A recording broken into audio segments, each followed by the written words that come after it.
Hey, what's going on, everybody? Mike here at AHC Garage, and I got Brian right next to me. And today we have a really big day. Yeah, well, today is the official start of John's EG project. We're doing a little bit of custom paint job. We're using a paint code 46V. I've got a lot of work ahead of me. This is a full paint job from inside to out. I'm gonna end up showing them everything. I'm gonna record everything. I'm gonna show you how to do this. Maybe you guys are interested in doing your own, or if you're thinking about getting a paint job, here's your time to really realize why the price and what goes into a paint job, so you know what to expect out of a quality paint job as well. Let's get started. Now we'll start this project off by getting everything in an additional 2K primer. We went over Bvd Vision's primer and we went and smoothed it out a little bit more, and now we're going to be applying a second layer of primer. And keep in mind, this is normal when doing some type of restoration work. You're always going to need to prime maybe 2 or 3 times to make sure the panels are completely free of dents, sand scratches, or any imperfections that the car has picked up over the course of the years of its life. At this point, what we're going to be doing is we're going to start the cut-in process inside the booth. And what is the cut-in process? Well, the cut-in process is when we start to paint all the interior portions of every panel. With this particular color, and we'll mention this later, we want to paint all the panels on the car so it matches, because this is a tri-coat red.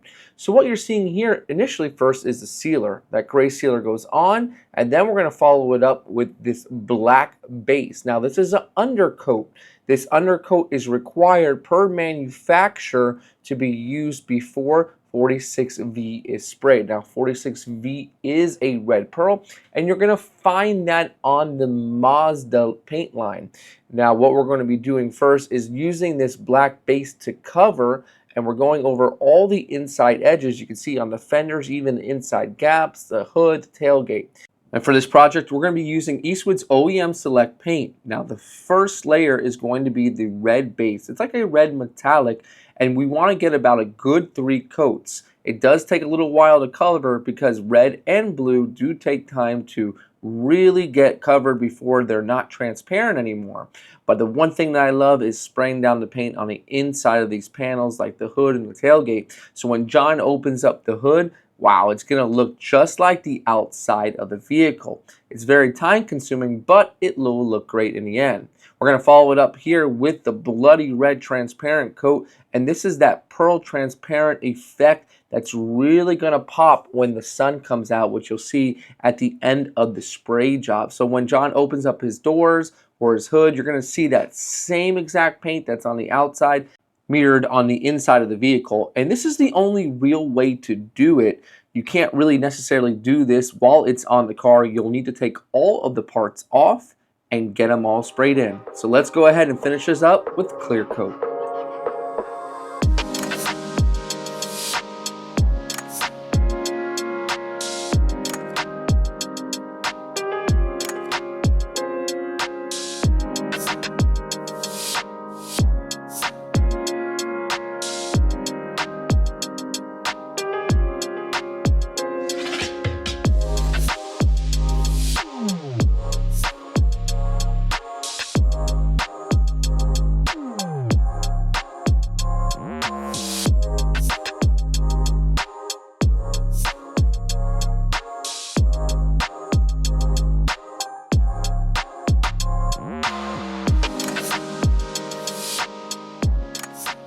Wow, and these panels really look great, and got really excited for the next step right here, which is doing the cut-ins on the actual vehicle. So we did the cut-ins on the parts, and now it's time to do the cut-ins on the door jambs. This way, when John opens up his door, his gas cap, and all those areas, it's got the same exact paint. Now, surely you could possibly do this with the vehicle all apart, but you're going to run the risk on this specific color of it not matching. There's so many variables when it comes to paint, and if you just add one more coat more without doing it on the car, well, guess what? When you bolt it all back together, it could be darker, it could be lighter, it could be mottled, it could be a whole bunch of different things that you don't want.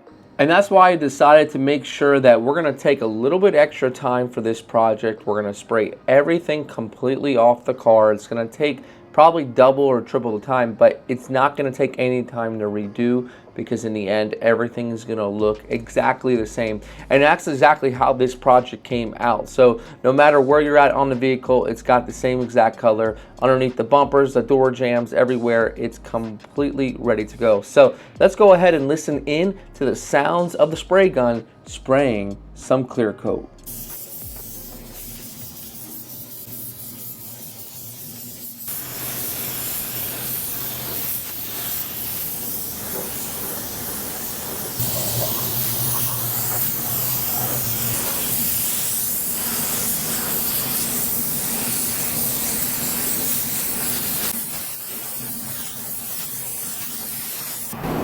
Here it is, guys. We knocked down 2 coats of clear.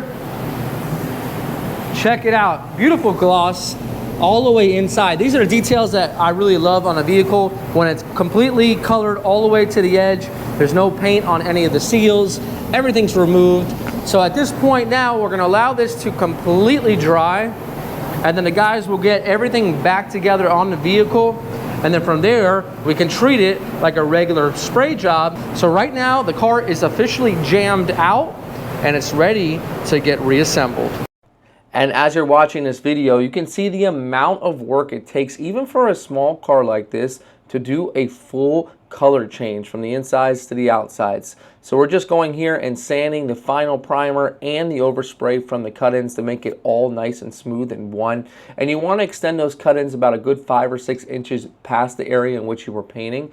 And then we get some help from John and Mario from Mario's paint class, which will be helping us get this thing all completed. Now, once we got it into the booth, we're gonna take special time to really tape off those door jambs. We're gonna use a fine line right into the corner of the door jamb. So when we pull this later on, there'll be no transition between old and new paint. We use paper on the inside and the outside of the doors, and we know that we're gonna have a perfect edge, backmasking all of our areas so it's a nice soft edge with no issues. This is one of the downfalls when painting a car all together. You could possibly have a tape line if you don't know how to tape it properly, but good for us. We have a lot of experience with painting vehicles and older vehicles like this to get the perfect finish when you open those doors and the perfect finish from around the car. So we're just going to go ahead and finish up getting this thing all masked up. Then you'll see the same process that we've been using from the base, the pearl, and the clear coat. And of course, we're gonna have Mario help me out. It was really fun to paint this car together. We paint a lot of cars on a daily basis, but working on this project made it super fun. We're just finishing up here the masking on the car. We decided to go with paper all around. Just a little bit easier when you're doing it all over, because there's so much tape. And you don't have to worry about the plastic sticking and trying to pull it over and the plastic ripping. We're going to be finishing things up here with the pre-painting prep, getting everything clean. We're using the microfiber paper towels, which are really good because they're really absorbent and you can get a few uses out of them, whether you wash them or throw them away. We'll use a pre-painting prep on the whole vehicle, and then we're ready to start spraying. A couple things, and I wanted to mention about spraying this color. This color is almost pretty much like a candy, and the best way, in my opinion, doing a typical job like this is to spray the whole entire car through with everything on the vehicle. You know, there's a lot of different variables and components that go into getting the color to match, and when you're spraying it separately, it can be done, but it just adds another element that, you know, the possibility of it not matching, and we don't want that. So by doing the cut-in, we pretty much have given no chance to failure as far as the color not matching with the ground coat, with the base coat, the top coat. We want to ensure a uniform color all the way through. You know, sometimes on a particular color like this, it might be hard to get nice and even. And sometimes if we're doing those parts apart, we might be able to get a fender even, but then we might not be able to get a door even. And we end up putting more coats on that door to get it even. And guess what? When we go to put it back on the car, it doesn't match. So visually here, we can see what's happening. Now, in a true do-it-yourself fashion, I'm not gonna seal this. I actually probably wouldn't even seal it in a professional fashion, because here's why. The sealer is gonna add a little bit more, let's say, dirt to the paint. Everything's primed. Any cut through you see, it's to primer. So we're gonna be using our ground coat. Now, ground coat's base coat, so it's not gonna be as thick, it's gonna dry quicker. One thing is for sure on this car, you need to have a ground coat before you put the base coat down. If you don't, it's never gonna be even. The ground coat is black, let's go mix it up right now. So that's the ground coat we were talking about. Now, this particular paint, it's gonna come mixed for you already. But for me in my situation, I talked to Eastwood and they sent a little bit more paint to me, so I'm gonna be mixing in the reducer 1-to-1. So this is ground coat, base coat. It's not a 2K sealer or anything. Remember we used the sealer on the actual door jambs? Well, we're not doing that here, okay? So we'll go ahead and we'll add our reducer to that, and then we're 1-to-1, so pretty much this is gonna be a full cup. And what the reducer does, it's gonna help the paint get to the panel, and then it's pretty much the solvents are gonna come out of the paint and it's gonna smooth out. So it might go on wet, it might go on ugly, but once it dries, it's gonna look beautiful. And getting that ground coat on, I'm starting on my side, and then Mario picks it up on his side. By no means necessary though, do you ever need two painters to paint a car, but this is a collaboration and it really did help keep that wet edge. And what is that wet edge basically? Well, at the edge of your pattern, it's going to be wet. Like in the middle of the hood here, it's starting to have that wet edge. And if I have to jump around somewhere else, that edge is going to dry. So by having this little bit of extra help, our wet edges will connect here in the middle of the hood, and we won't have to worry about any dry edge. Now, this isn't really as important as it is when you're clear coating, because you want your clear coat to be like one big run. But your base coat is also important too if you're spraying a metallic finish, because you want your metallic to land on something smooth and not dry. Now, if I was painting this by myself, I would probably start at the bottom and work my way all the way completely over. Now, some people might say start at the top, but that's gonna be difficult to keep a wet edge. So by starting, let's say at the driver's side bottom, basically what you're gonna do is work that wet edge from the bottom to the top and back down the passenger side. And here's what it should look like. Completely flashed off, almost like a matte satin finish. This is a good indication that you are ready for the next coat. So if you didn't give it enough time and it doesn't look like this, give it a little bit more time. This is a long paint job, a lot of coats. Let's get rolling with that base coat right now. And just a reminder that this is a factory color, an OEM color that comes on Mazdas, and we chose it because of the way it looks in different lightings and how fine and crisp the metallic pearl is. So here we're going to be doing our application, and we're both actually using our Segola spray guns. I'm using the 4600, and so is my partner Mario. We have slightly different air caps we're running, but we're getting the same finish. Now, what I like to do is try my best to walk a panel when using this type of color, and that's really gonna help keep everything as even as possible. I'm running in around 80% overlap, but what I'm really doing, guys, is I'm watching the paint and I'm adjusting. If it's not covering enough, then I'll increase my overlap, and then vice versa. One thing you're gonna wanna do after that fourth coat, when you figured out that it looks completely covered, is get yourself like in the sunlight. You can get this online, I'll leave it in the description. They're pretty cheap, and it's cheap insurance. I'm checking the car, I'm making sure that there's no areas that look mottled. I gotta say, this paint laid down pretty good. 4 coats, a little excessive, but that's what it took to get it right and to make sure that we had proper coverage, and we didn't really have to go over anything else to give it a better look. We didn't have to sand it down and start again, so I'm happy with that. But reds do take a while to cover, and we wanted to make sure we had full coverage, and that's just what we have here. So let's go ahead, let's mix up that red tint, that bloody red top coat that's gonna give it that beautiful candy appearance, and then from there we'll go ahead and clear coat it. But I'm liking the way that this looks so far.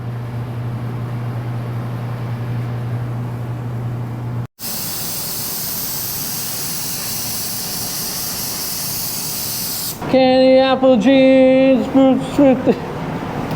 that how it goes? I took the harder side. This side has a gas cap.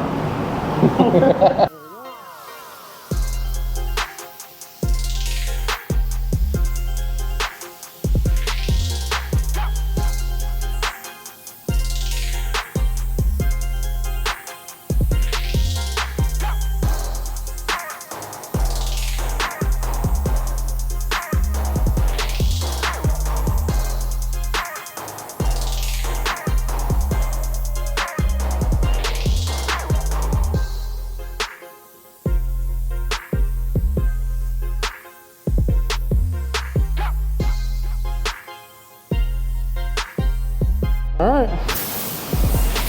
One more coat. I'm gonna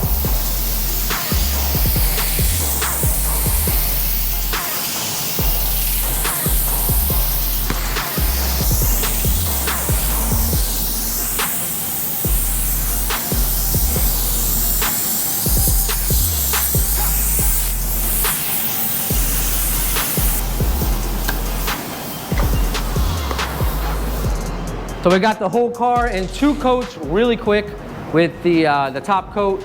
For this, you can go back to back, and that's all we're gonna do. I'm happy with the color. Let's give this 25 minutes to flash, and then we're gonna clear coat it. You guys ready? Let's do it. And we have our 4-to-1 show car clear all mixed up, and we're gonna end up putting 3 coats on, and we're gonna put about 10 to 15 minutes between that first and second coat, and then we're gonna extend it about 20 to 30 minutes between the second and third. The reason being is we really wanna build up that film thickness because we do have a lot of layers of paint. So we're gonna be using still our Segolas. We make sure that every time we're done after a coat, we completely break it down. We would hate for any of the paint from the prior coats to land in the clear coat finish.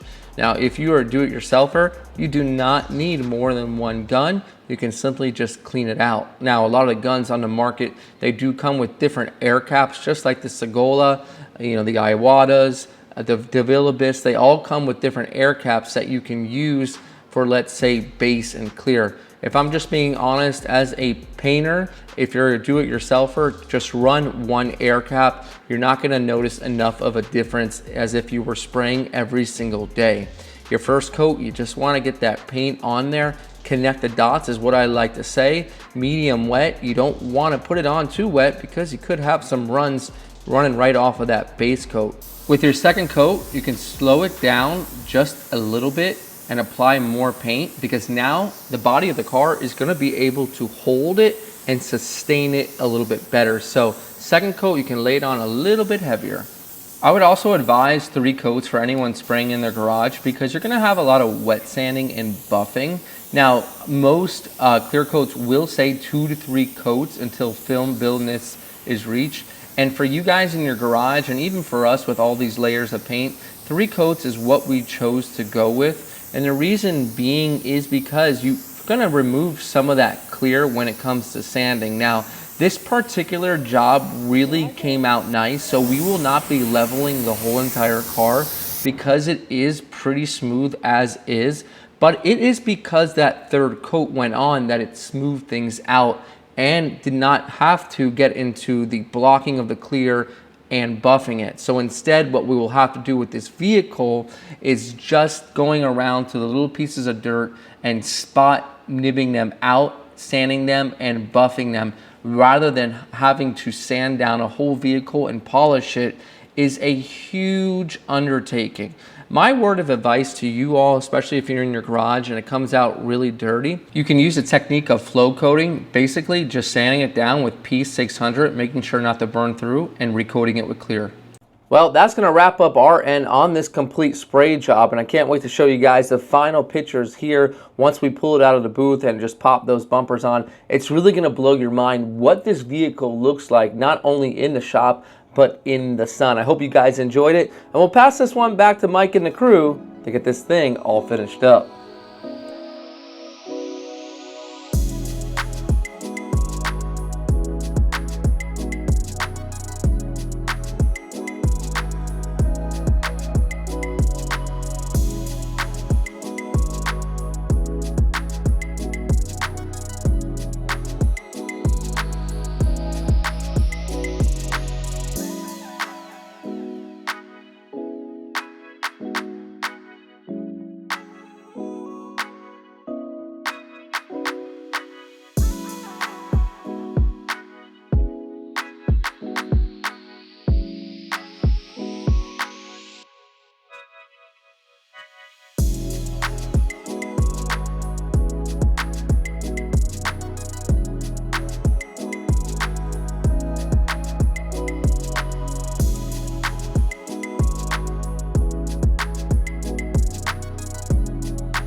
All right, so it's time to put the glass in. We have the Precise Auto Glass Specialist who removed the glass, getting everything prepped for the installation, getting the old glue and rubber stuff out of the way. We went ahead and got a new front windshield, aftermarket. We have all new trims and moldings to go on. Looking pretty good. Yeah, buddy. The guys. We're gonna reuse the old quarter glass and put new seals on it.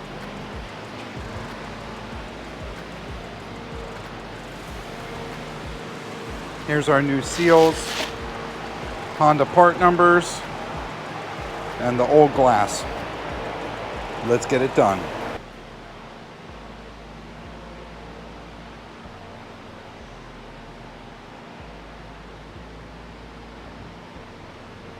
Has been put on all the way around the opening. What this is going to do is allow the new sealant to adhere properly and make sure we have a good seal with no leaks.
Beautiful, man.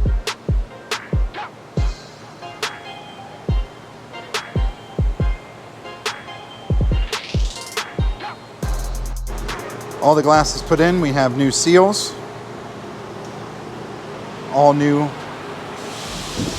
front windshield. We have this installed. Tomorrow the clips come in for the pieces that go on the side. Everything's coming back together nicely. Looks like OEM fitment. I am so happy. And we still got our stickers on the glass. Beautiful. All right, so my impressions of the car right now is what we're gonna go over and kind of give you guys a game plan for how we're gonna attack this, because this is not like one of our other builds with the Integra, with Brian's car, with Mike's EM1. This is a little different. The paint job turned out a little bit fancier than what I was expecting when I first bought the car, but that's because I let Brian do whatever he wanted to do. You can hear him over there making a whole bunch of noise. But the idea for this car is a track street car. I want to be able to drive this car to the tail of the Dragon, have heat, AC. I want to be able to drive it to a racetrack, whether it be Homestead, whether it be Sebring, or Road America in Atlanta. You know, I want to be able to take this car and enjoy it and push the limits on it. And it doesn't need to be 100% functional for the street, but I want it to at least be able to travel in it and it be comfortable. and be able to defrost my windows. That's an important part too.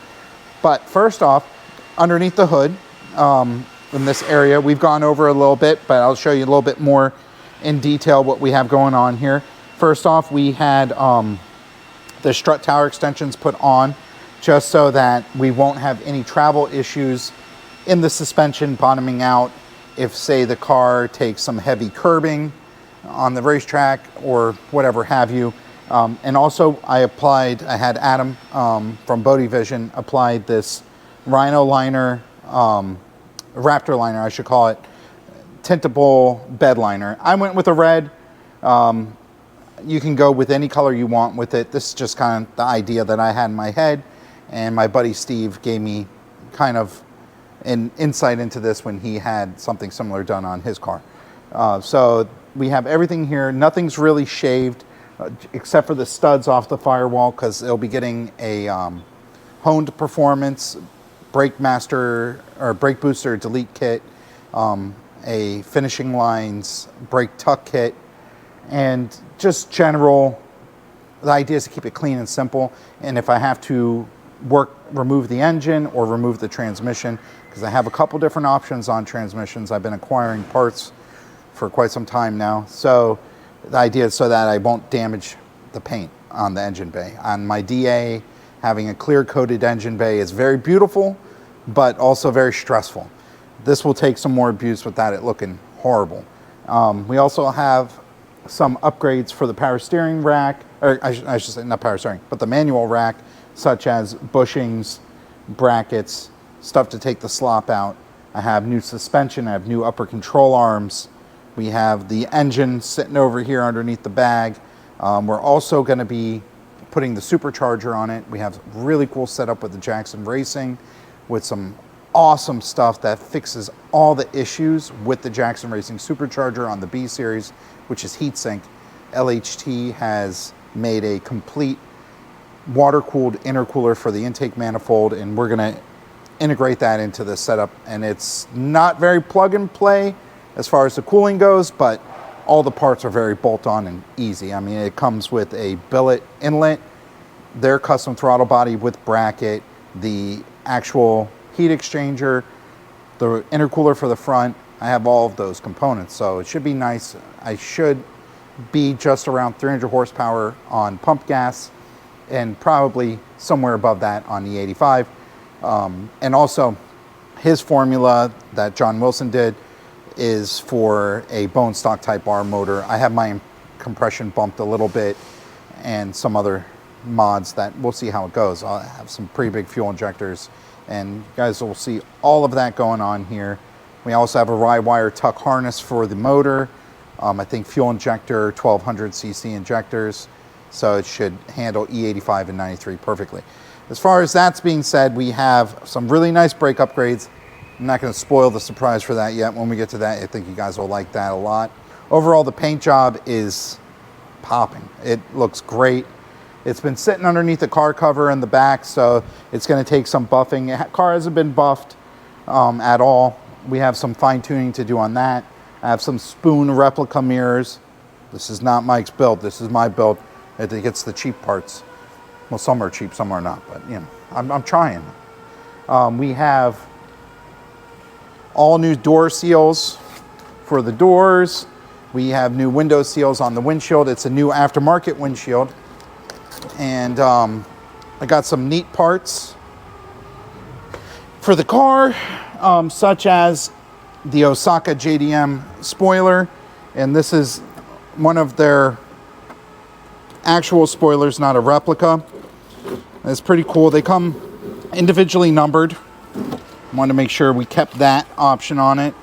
They're a pretty cool company. A lot of people make reps of their stuff, but I wanted to go ahead and get their stuff from them so it fits properly. Also, I have their front lip that's stashed away inside here. I think where we're going to start with first, because there's a lot of different things to start with, is putting the HVAC system back in, getting the dashboard in, and this wiring back into the doors. I got to clean up some of the stuff for this, because don't forget this car has EX doors on it. That was from the previous owner. They did put an EX floor harness inside the car, or dash harness I should say, to accommodate power mirrors. And it's also wired for folding mirrors, which I think that's what this mess is. But everything's cut, so we'll have to figure out how that goes. That's the wiring part's my most frustrating part of this. But other than that, we have some SR4. Is it SR4 or SR5? The SR4 RSX or Integra DC5 seats that are brand new. We have an auto power roll cage that's going to go in here. We have some other stiffening of the suspension, such as C-pillar bar, strut bar. We got some new tail lights. I think we have Fortune Auto 500 suspension for it. We're going to be going through and seeing what other suspension components and stuff that I need to get, because not everything's here. And my problem is buying parts. And I've had this car for going on, I think, close to 3 years now. And I've acquired multiple sets of wheels, exhausts, transmissions, a bunch of different stuff that I have twice. I have 2 dashboards, I have interior that I'm not using, I have a bunch of different stuff. So as we go through it and we start putting things together, we'll see what I'm missing and we'll add it to the mix here. But it's got some, I mean, the base is solid, everything is there, and the car will remain gutted because we also did the Raptor liner on the inside of the car. The roof, we had the roof, this part was completely rusted out. They cut and welded this at Bvd Vision as well. So pretty much a whole bunch of stuff to put together. But the goal is to get it ready for the Tail of the Dragon. And I think at this point we should be pretty good with that, unless we run into any major problems. But I don't really see where we're gonna run into major problems. I think it'll just be some rigging, if that's what it's gonna take to get some of the wiring fixed up. And if not, you know, we'll make it work. We can get it done, but this car is gonna be driven, and it's gonna be driven really hard, and that's kind of my intentions for it. So I think after they get it buffed, we're gonna see about PPFing as much as I can afford to PPF on the car, so that the paint job doesn't get destroyed from the tons of miles I'm gonna put. I'm gonna put a lot of miles on this car. But I think starting here gives us a good base, and we got a pretty car that doesn't move. So the goal is to get it all working together, and I hope you guys enjoy this whole mission, because it's gonna be a mission. This started in my warehouse with a whole bunch of parts laying on the ground. That amount of parts has doubled, and now we actually are getting ready to put our hands on it and make it happen. Okay. Well, there you have it. John gave you guys the entire rundown on this project. Be sure to tune in every week for new videos you don't want to miss. Make sure you guys are subscribing to the channel. Give us a thumbs up, and also drop a comment below. My name is Mike, behalf of AHC Garage. Thanks again for watching. We hope to see you guys again next week.